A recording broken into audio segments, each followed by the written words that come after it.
Bonjour à tous, ça me fait plaisir de vous retrouver ici, dans une pièce que j'adore. En 2020, j'ai fait quelques vidéos thread horror que j'avais adoré faire, et ensuite les études ont repris. J'ai eu un appartement pour mes études supérieures, et maintenant que je suis de retour ici et que j'ai repris les lives comme il faut avec une très belle 5G box, je suis très content de refaire ces vidéos comme l'histoire que je vais vous raconter là. On est en France en 1986, dans le département de l'Aisne, et une famille devient propriétaire d'une petite maison. Tout se passe bien, ils sont très heureux, la quarantaine d'années, 2 enfants, bref nickel, la vie classique quoi. Et au bout d'un mois, toute la famille commence à entendre des bruits comme des gémissements et des bruits de casseroles venant du rez-de-chaussée. Tous évidemment pensaient une hypothèse logique que tous ces bruits viennent des voisins, mais plus le temps passe, plus les bruits deviennent bizarres, et un jour, dans la cuisine, la maman aperçoit des espèces de taches rouges un peu visqueuses le long des murs, et son mari lui rassure tout de suite en lui disant non mais ça doit être l'ancienne peinture qui remonte à la surface. Là pour le coup je sais pas comment il a trouvé cette excuse, mais une ancienne peinture qui repasse par-dessus l'autre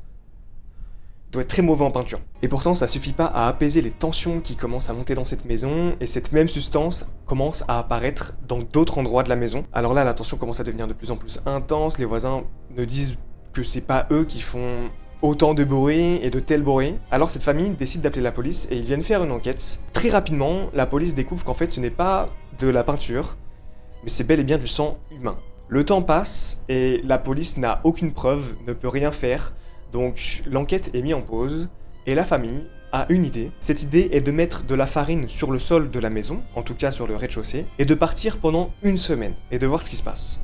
Et à leur retour, ces taches de sang ont évolué et il n'y a aucune trace de pas sur le sol.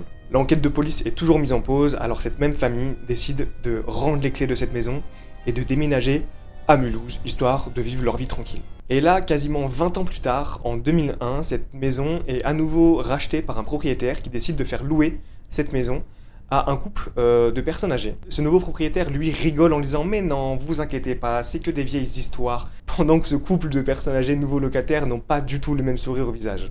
Et comme dans toutes les vies, ce couple est retrouvé mort de vieillesse, visiblement, et le lendemain, chez le propriétaire, donc pas du tout la même maison, des taches rouges, visqueuses, comme l'histoire racontée, commencent à apparaître chez lui. L'enquête de police est réouverte, aucune preuve, on ne sait rien du tout, on ne sait pas si c'est une farce ou du surnaturel. En tout cas, encore aujourd'hui, à ce qu'il paraît, des gens s'amusent encore à passer devant cette maison sanglante, à toquer à la porte ou encore à regarder à la fenêtre pour voir si potentiellement il n'y a pas des taches rouges sur les murs.